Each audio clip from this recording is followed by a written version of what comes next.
Yeah, I still feel like I'm on the path for sure, and there's a lot more wealth that I want to grow and things I want to do. But I'll tell you, it's when I think back to where we were and what both of us, my wife and I both have done to be where we are today, it almost like if you'd have told me this is where we were headed 10 years ago or what, I would have told you were nuts because I could not, I couldn't have imagined we'd ever be able to buy real estate again or that I'd ever want to, and here we are with, with several properties later and we're still chugging along.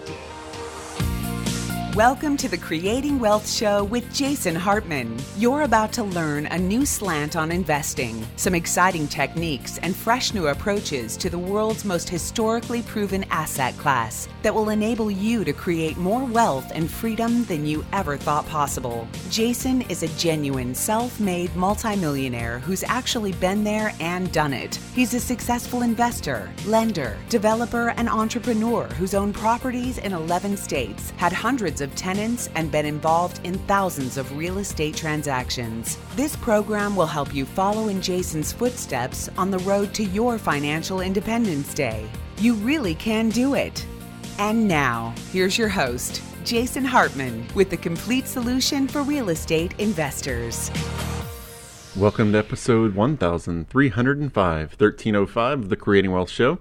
This is your temporary host, Adam, filling in for Jason, who is not lost at sea, but he is stuck at sea with the bomb cyclone going off in the northeast. The cruise there is unable to port for the moment, so he's stuck at sea without reliable internet. So I'm here to kick off the show. We have a client case study today with Sean Carroll. Jason and Sean will be discussing his journey as he has a riches to rags to riches story that's quite intriguing. Don't forget to join us for Profits in Paradise in Florida the weekend of October 25th. You can get your tickets for that at jasonhartmanlive.com. So let's get to today's client case study.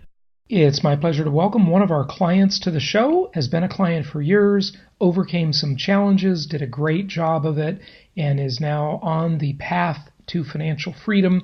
His name is Sean Carroll. He's a New York City-based professional actor and entrepreneur. He's got over 15 years experience in several industries. After losing nearly every penny during the Great Recession, he built a top-producing real estate sales team in one of the toughest real estate markets in history by becoming the local expert on short sales. So we all know about short sales. We've talked about that before.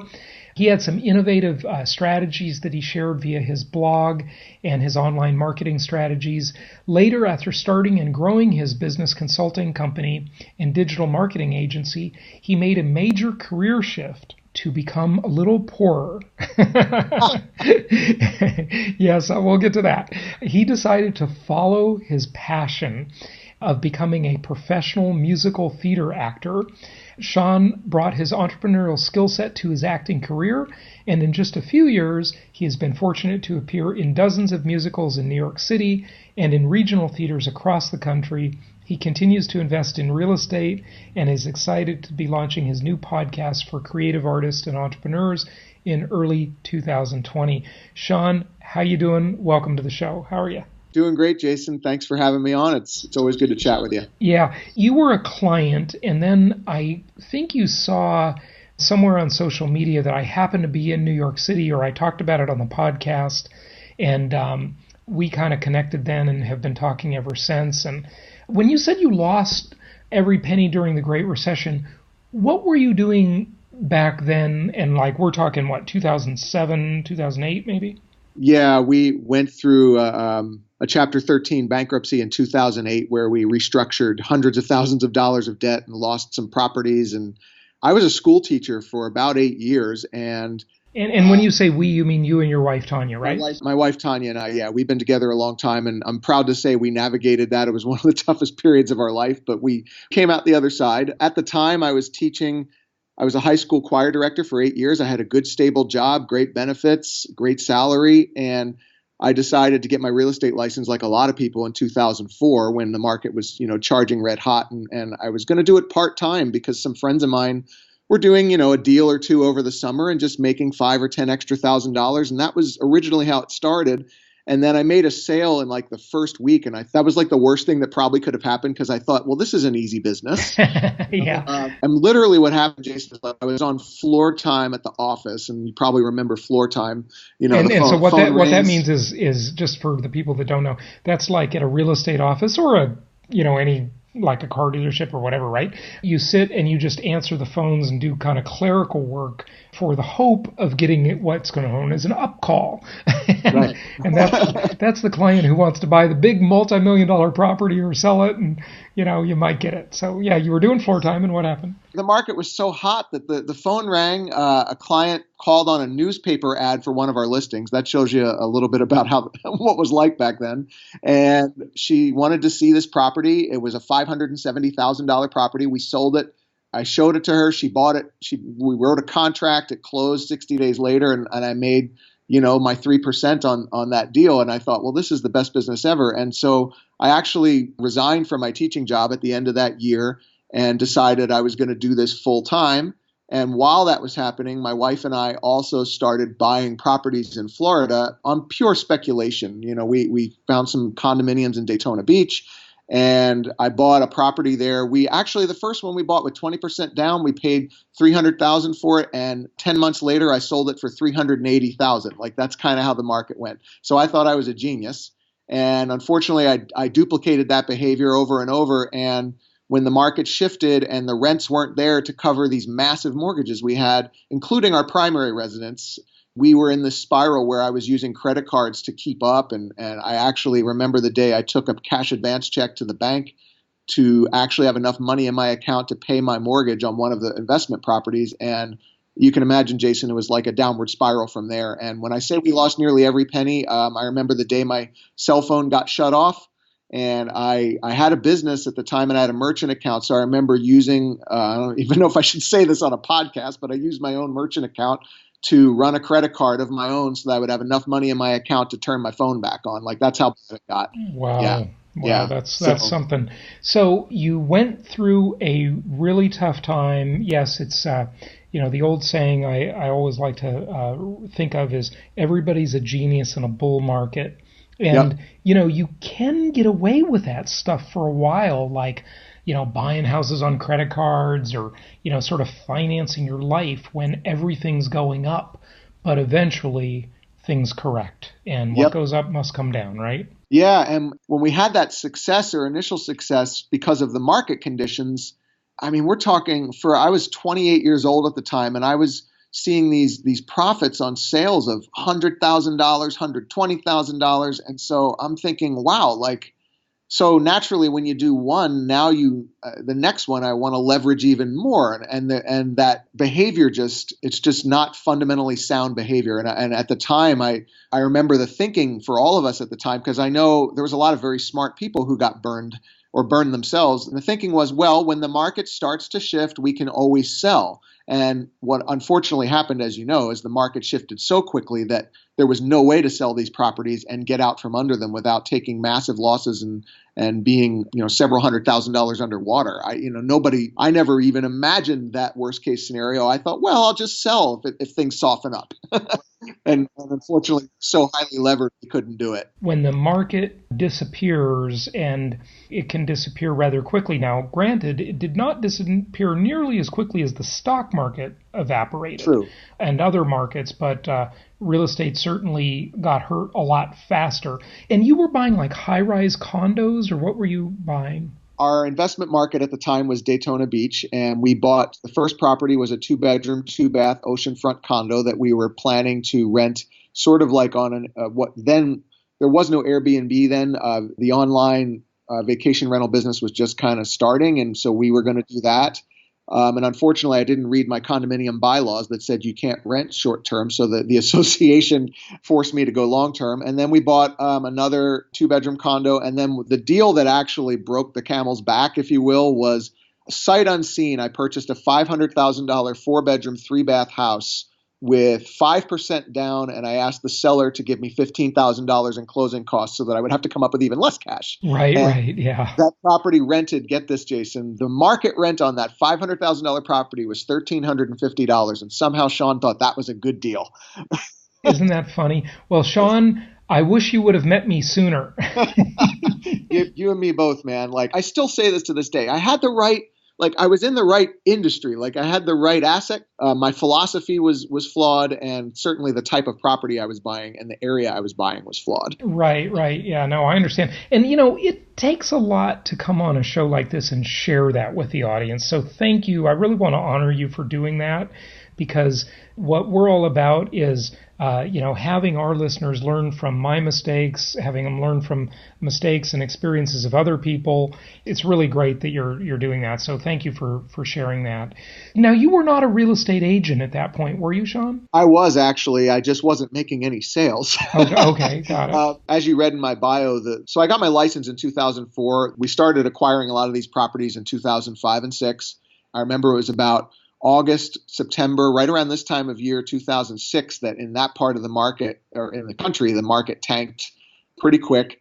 And so I was an agent, but my thought was I was going to be the next, I was going to own everything on on that island, right? So I just kept buying, and I wasn't focused on my real estate business until after I remember sitting in front of the bankruptcy judge and the judge saying, "You better figure out a way to bring in some income, Mr. Carroll." And that's when I really decided to double down and learn the real estate business and figure out, what market could I carve out as a realtor to really generate sales in the market conditions that we had. And that's how I got into the short sale specialty that you mentioned in my bio. Yeah, and that was a good idea. The market definitely needed that. It's interesting how I changed my view of that, because I remember in the 90s, in the mid-90s, when I was a traditional real estate agent in Orange County, California, and I was doing short sales for other clients.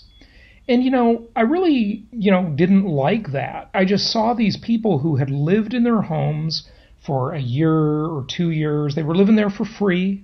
They hadn't made a payment in a year or two. Yep. And then they stayed there even longer while their house was on the market, and after I listed it. And then the lender would reduce the loan balance. I remember, I think on one of mine, the lender reduced the loan balance by like $70,000. And I remember I had a couple of properties, and, I was in Orange County. I didn't know any better back then. I thought I was an investor. I was really just a speculator. And, they didn't really make sense the day I bought them, so I was kind of carrying them. And yep. I was like suffering, and here these people were getting off the hook, and it really bugged me, But then kind of one of the seminal moments was I was talking to a guy that I actually interviewed on my show. He said, "Look, Jason, you got to stop having such an issue with this. The deal everybody signs up for when they get a mortgage is this deal. Here it is. The deal is, I will pay the loan or I will return the collateral to you. One or the other." And some people opt to just give them the collateral. It wasn't true really in the 90s as much, but boy, it sure was true in the Great Recession in the 2000s, when the banks, they were the ones, well, the whole, not just the banks, but the whole cartel, the whole system, was responsible for inflating the asset prices in general. And, yes. I interviewed the guy who wrote the article for Rolling Stone magazine about Goldman Sachs, and it was called The Great Bubble Machine. He was on this podcast before, and it's just amazing how the system does that. And I swear, we can get as conspiratorial as anybody wants, but they basically do it to inflate asset values and let all of us little people pay for that inflation of those values as things run up, where they just run beyond the point of common sense. And then they go and take them back through foreclosure or repossession after that. And then they've dinged up everybody's credit score. Mm-hmm. And then they charge people higher interest rates during the recovery period. It's a vicious cycle. And then they run it up again. Yep. It's such a scam. And when you see this, when you back up from the picture of history, you back up and you stop looking at the brush strokes on the painting and you start looking at the whole painting, the big picture, the forest rather than through the trees, right? Yep. You see that they do this over and over. It's like every 10 years, it's the same story. Now, Sometimes it's more or less pronounced than it is other times, but it's the same basic deal. Incredible. Yep. For sure. And to your point, this was a tough emotional time, not just because we were losing a lot of money, but I remember really battling with my own conscience about my own properties and negotiating with the banks. And because I'm thinking, well, I agreed to pay this money back. And it never dawned on me that in the case of a real estate loan, especially, that is the deal, is that, hey, you're lending on this asset. Right. And it's a business transaction. And so I had to shift my mindset that this is a business transaction. This is not about my character anymore. Like yes, I did some stupid stuff. Was it really that stupid in the context of the environment at the time? I mean, everybody and every action needs to be judged by the context in which it occurs. That's very true. Yeah. I explained my thinking at the time was, well, I can always sell this asset. And nobody, even though, the loans we were doing and the behavior was probably far more reckless than anything I'd ever do again, the deal is that, okay, well, could anyone, or did I foresee, I'm sure some people did, that I could purchase an asset for $500,000 and a week later it could be worth $250,000 or $300,000, because that's exactly what happened. Well, that's the stay away from condos, and yeah. I mean stay away from exactly high-rise condos. Yeah, those are always just so fraught high-rise with condos in cyclical markets, especially. I mean, that market was hot, and then it just froze. And the first place we bought, the gentleman that bought it from us from when we sold it still lives there. What he paid for it, and we sold it to him in 2006. That one actually worked. He still is $70,000 underwater from what he paid for us in 2006. So, and he's living there, so he probably doesn't care because he can afford the mortgage apparently. But I just think about that, like, wow, we're talking now. You're saddled with such high HOA fees, and those deals are just too risky. There's too much control that someone else has over you. So, okay, so you learned that lesson. Good. Thank you for sharing it all. And then you got on the train of the short-term rental properties, the long-term rental properties, the sort of sensible, bread and butter, boring single-family homes. When did you start listening to my podcast, Sean? I think it was around 2013, Jason, and because I know it was around then because we were still paying back on our bankruptcy settlement. Right, yeah. And I remember listening to you going, gosh, I'd love to do this, but I can't get any mortgages right now. And so I remember listening to you on the treadmill going, this makes so much more sense. I just remember thinking, like, I can't wait until we pay off this bankruptcy so that we can once again, start investing. Because at the time, all of our focus was just pay that debt back. Right. And when you say you were on the treadmill, you were literally on the treadmill at the gym, right? I was living in Scottsdale, Arizona at the time. I remember I was at the UFit gym right there on Scottsdale, whatever it is, Scottsdale Road, and listening to you explain this concept of buy, properties that make sense the day you buy them. And I thought, yeah, that makes a lot more sense than what I was trying to do. Right. Exactly. So Sean, you got into the traditional long-term buy and hold rentals. You had some challenges there. You overcame them. And you are really a very tenacious person. I feel that I'm that way. And, I thank my mother for instilling it into me. I would always hear her wagging her finger at me when I was a kid saying exactly this: Jason, finish the job. And, so that kind of stuck with me. And I've always been a sort of finish the job believer. What makes you so persistent, Sean? What in your character has got you thinking that you just need to kind of stick with things through thick and thin? I think some of it was my upbringing as well. Like my father just, no matter what, show up, and I just watched him, and that was a message that I received loud and clear. Some of it, frankly, Jason, is stubbornness. And I actually just did a video the other day about, as I'm revisiting this idea of quitting. And sometimes I think I would be better served to quit some things that are not helping me in the big picture of life, that's a fair statement. Yeah. Not, being too persistent can actually be a liability for sure. Yeah. Like sometimes you need to sell something or release a property and in this case, what it was, I just believe when I believe in the big picture, I can be incredibly patient. So I really believe with every cell in my body in the model of buying, holding, solid residential real estate. So I know that, I just know it to be so true that in those moments where I have those emotional reactions, and Sarah, my investment counselor, can tell you on our Voxer chats, there are plenty of times in the past where I said, "That's it, Sarah, I'm selling it all." and she'll say, "Okay, well, you're feeling that way right now at this moment." Like, okay, like you can do that.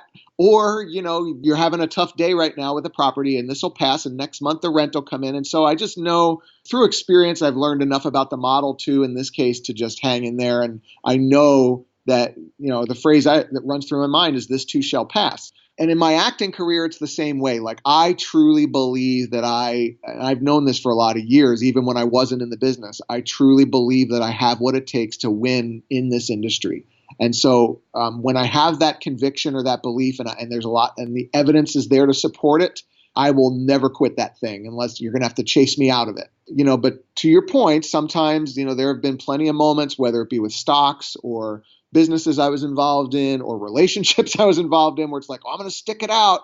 And then I end up hurting myself more in the process. So I think becoming aware of the difference is where I'm at right now in my life, like just paying closer attention. But real estate, I'm not going anywhere. In fact, I'm looking to expand my portfolio still, even with all the challenges. And I've had challenges is a soft way to put it, for sure. There was some downright miserable. I heard someone say, I was at a conference, and I heard him say, stop calling things problems, call them challenges. Yep. Because it makes you greet it with, a different perspective, right? You greet it with, hey, this is a challenge. I'm just going to deal with it and overcome it. If you call it a problem, it's like, oh, it's a problem, Right. So, yeah. And I mean, certainly, like in your acting career, talk about a rejection business, right? Too much. Yeah. Yeah. It's, what's frustrating too sometimes as an actor is we seldom get feedback as to why we didn't book the job. Every once in a while, you'll get someone that'll give you that feedback where they'll say, hey, we went with somebody because of this. And almost always the reason I don't book a job, or any actor doesn't book a job, has nothing to do with how talented you are. So that can be incredibly frustrating, where you just keep showing up, and you don't even really know what's going on behind the scenes.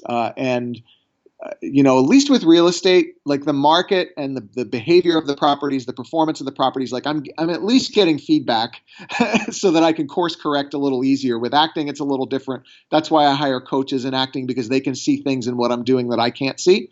Come to think of it, now that I'm saying it out loud, that's kind of the role Sarah plays as an investment counselor for me, is she can objectively look at something that I'm right in the middle of and kind of call balls and strikes, to use a baseball term, instead of she's not emotional when she's giving me suggestions or advice. Whereas when I'm in it, it's a lot harder to see. Sure. Yeah, that's definitely true. Now, last year, you and Tanya, your wife, came to our Venture Alliance Mastermind meeting in New York City. Of course, you live there, and It was great that you guys could attend that. Tell us a little bit more about having a coach and constantly educating yourself. And you seem like you're very engaged in wanting to learn more and, be coached. Some people aren't coachable, right? That's true. Yeah. But you're the kind of the opposite. Tell us about that. Well, going back to the challenges I had back in the Great Recession, looking back on that now, I am so grateful for having gone through all of that, because that's where I learned so much about what shapes the decisions I make today. And what I learned, probably the biggest takeaway that I had from that period in my life, was how I don't have all the answers in life. I'm not omnipotent. I am not the expert on everything. And when there's an area, that's how I built my real estate business back then, was I sought out someone. I was desperate, and I sought out someone who was doing really well. And that person, without charging me any money, just took me under their wing and taught me not only how to do that business, but how to study, how to learn in business, how to look at someone who is successful and not copy what they're doing, but look at the principles they're using. Like, that's where I learned all of that. And that I got so excited by the results I was getting back then that it just stuck. And I started going to more conferences, and I started to invest in myself. And now, looking at that maybe almost 15 years later, I still do that. The difference now is that as I've seen, especially the coaching industry blow up into what it is now, I'm just much more careful in who I take advice from. And because one thing I've learned is that, I want to learn from people who are actually doing the thing that I'm trying to do versus, everybody's got an opinion on something, right? But I just love to learn. Do, yeah. And I love the feeling that I get when I see myself. Like I kind of look at myself growing, and I look at, I journal a lot, Jason, so I'm able to go back and read what was on my mind 3 years ago. And it gives me a good sense of fulfillment to see that growth. And so it just fuels me to do it more, every single day. Yeah, that's really good. That's really good. Well, hey, Sean, we got to wrap it up. Are there any tools or apps or tips that you want to share with our investors, things that have just helped you? We talked a lot about mindset, but are there any specific, apps, tools, technologies, or just organizational techniques or anything you want to share like that? Yeah, I've got a couple quick ones. First of all, and this is not just because it's your software, but I highly recommend the Property Tracker tool. If you're not using Property Tracker, use something where you can look at the actual real numbers of what your assets, what your portfolio is doing. Because in those moments where you have days like I had, one of the things that kept me on track was to go back and look at the actual performance of the property. And that includes the full performance of the property. Mm-hmm. So Property Tracker is one. A general tip would be in any market that you're in, even if you are more of a hands-off investor and you're choosing to go the route of property managers and kind of letting them do most of the heavy lifting. What I would say about that is in every market that you're in, one job that I think every investor should do is to have on standby, like whether it's a contractor, a handyman, someone on the ground there in that market who you can build a relationship with, multiple people, because property managers, while some of them are good, you will a lot of them suck. You will overpay and get, I just had a job in one of my properties that the estimates coming from the manager were $4,000, $5,000. My licensed contractor that I met through a referral did the same job for under $2,000. So we're talking about a substantial savings. Yeah. It's just ridiculous. And by the way, we didn't even get to talk about that, but self-management, you're now self-managing, I think all of your properties or just some of them? Just some of them. I take what's called a hybrid approach. Like I'm on a lower scale of one of the managers I have, there's different pricing depending upon how much you do. So I do more for some of those. And so I pay way less in fees. They handle some of the, the day-to-day stuff, but in terms of if there's repairs, I'm doing more of that. And as I expand my portfolio, especially as I'm looking at some new construction stuff that hopefully will have some less maintenance, I'm looking at self-managing those just because I anticipate that those are going to be a lot easier to run. Mm-hmm. But yeah, it saved me a ton to get on the phone.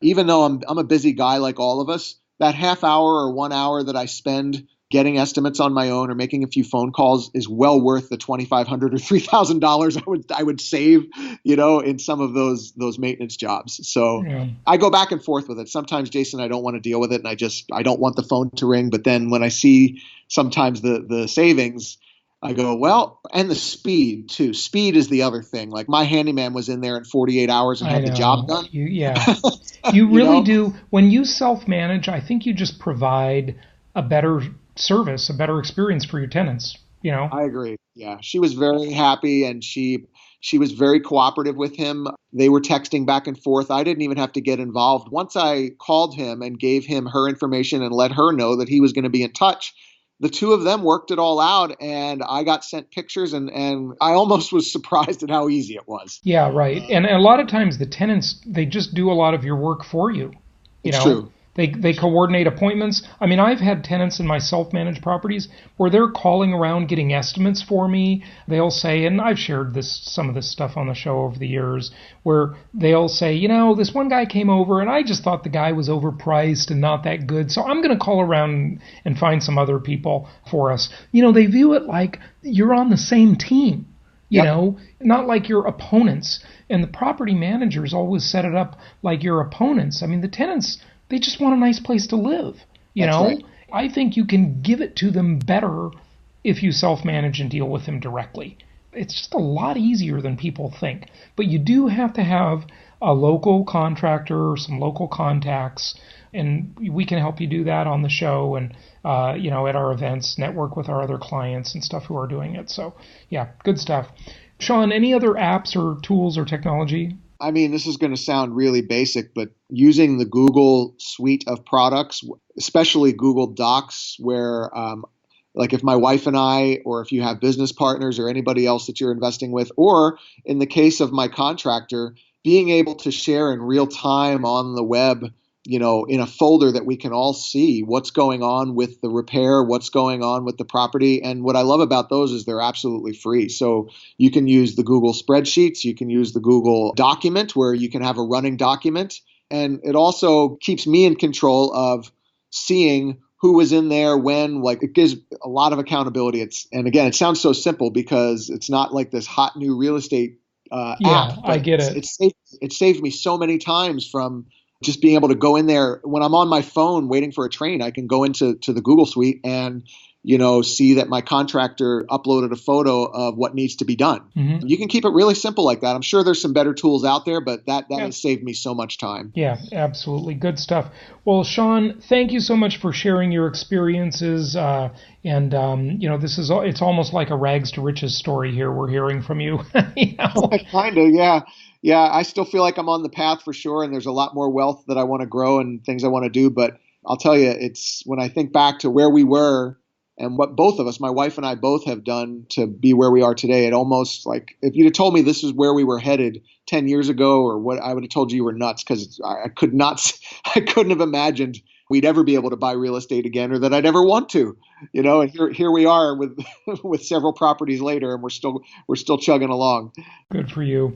Thank you so much for joining us today, and happy investing. I will talk to you later. Thanks, Jason. Thank you so much for listening. Please be sure to subscribe so that you don't miss any episodes. Be sure to check out the show's specific website and our general website, hartmanmedia.com, for appropriate disclaimers and terms of service. Remember that guest opinions are their own, and if you require specific legal or tax advice or advice in any other specialized area, please consult an appropriate professional. And we also very much appreciate you reviewing the show. Please go to iTunes or Stitcher Radio or whatever platform you're using and write a review for the show. We would very much appreciate that. And be sure to make it official and subscribe so you do not miss any episodes. We look forward to seeing you on the next episode.